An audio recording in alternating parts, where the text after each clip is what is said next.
अस्सलाम वालेकुम dear students, hope so कि आप लोग बिल्कुल खैरियत से होंगे। Ninth class math exercise 1.2 question number 4 हम हल करने जा रहे हैं। क्वेश्चन नंबर 4 में कहता है find negative of a matrices, कि जितने भी आपको मैट्रिसेस दिए गए हैं इसको आप लोगों ने नेगेटिव में फाइंड करना है। उर्दू में हम इसको कहेंगे कि मनफी काला मालूम करें।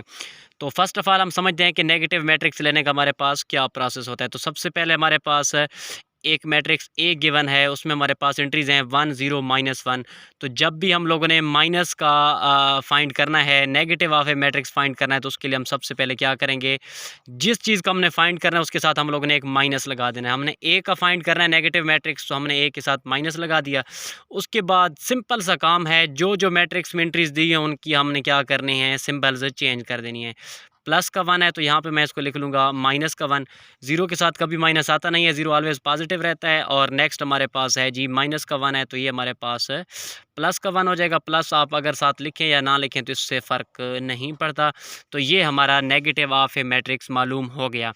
बहुत आसान तरीका है। सबसे पहला काम हमने कौन सा करना है कि जो हमें दिया गया है उसके साथ एक माइनस लिख देना है और अंदर जाके हर मैट्रिक्स में हमने एंट्रीज चेंज कर देनी है। मतलब अगर +1 में है तो माइनस में कर देंगे, अगर माइनस में है तो +1 में कर देंगे।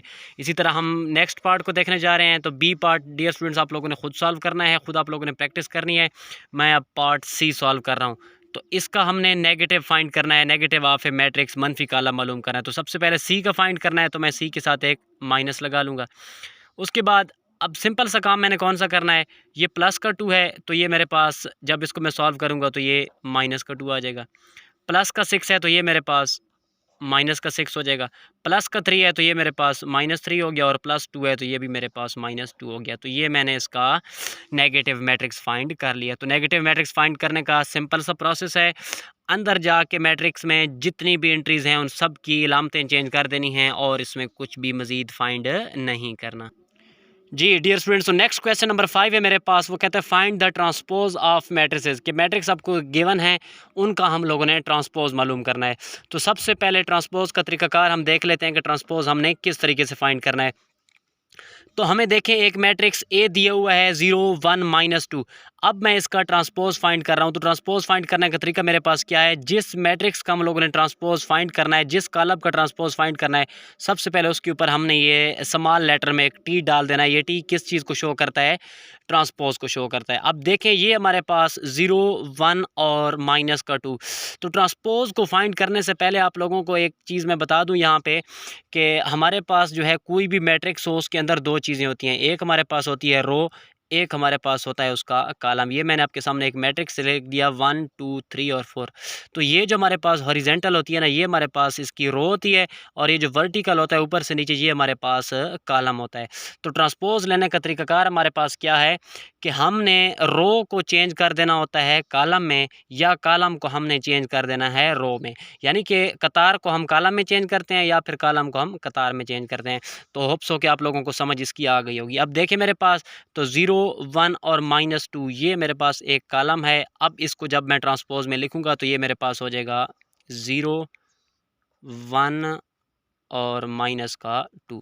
तो देखें डियर स्टूडेंट्स, ये मेरे पास अब क्या हो गया, रो में चेंज हो गया। तो ये मैंने इसका ट्रांसपोज फाइंड कर लिया। ट्रांसपोज फाइंड करने का सिंपल सा प्रोसेस मैं अगेन रिवाइज कर रहा हूँ कि हमने क्या करना है, जिस चीज़ का ट्रांसपोज फाइंड करना है वो अगर कॉलम में है तो उसको हम चेंज कर देंगे रो में, अगर रो में है तो उसको चेंज कर देंगे कॉलम में। इसी तरह नेक्स्ट मेरे पास है जी बी में है 5 1 और -6। तो अब मैंने बी का ट्रांसपोज फाइंड करना है, तो बी का ट्रांसपोज मैं लिख रहा हूँ जी 5 1 और -6, ये एक रो है तो रो से चेंज होकर मैं इसको क्या बना दूंगा, कॉलम बना दूंगा। तो ये मेरे पास इसका ट्रांसपोज फाइंड हो गया।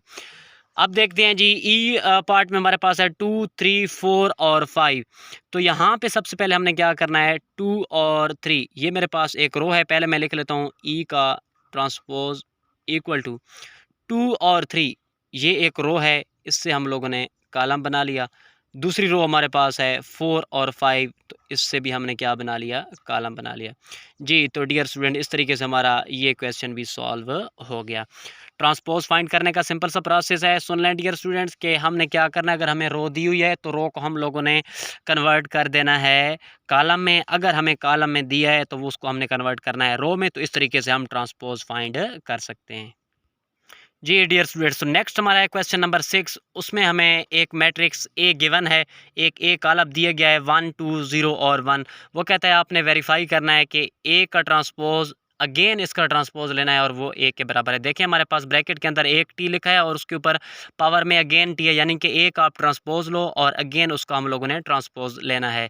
तो मैं क्वेश्चन को सॉल्व करने लगा हूँ। सबसे पहले मैं ए का लेता हूँ ट्रांसपोज। ट्रांसपोज लेने का तरीकाकार हम अभी सीख चुके हैं। हमने क्या करना है कि जो हमारे पास रो है उसको हमने चेंज कर देना है कॉलम में। तो 1 और 2 मेरे पास एक रो है, इसको मैंने कॉलम में चेंज कर दिया।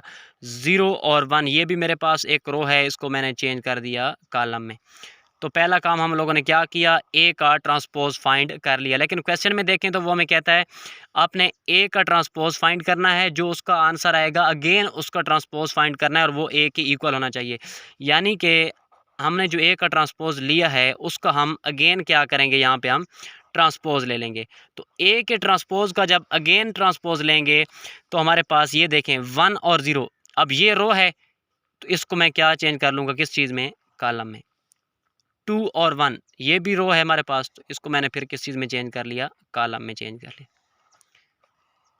तो जी स्टूडेंट्स देखिए हमारे पास वो कहता था आपने वेरीफाई करना है कि जो ए का ट्रांसपोज का आप लोगों ने ट्रांसपोज अगेन लेना है वो हमारे पास ए के बराबर होना चाहिए। और ए हमारे पास किसके बराबर है, 1 2 0 और 1 के इक्वल था। तो हमने ए का ट्रांसपोज लिया, उसका अगेन ट्रांसपोज लिया और वो हमारे पास ए के इक्वल आ गया है। लिहाजा लास्ट पे हम लोग लिख सकते हैं लेफ़्ट हैंड साइड इक्वल है राइट हैंड साइड के। तो डियर स्टूडेंट्स ये थी हमारी एक्सरसाइज 1.2 के जितने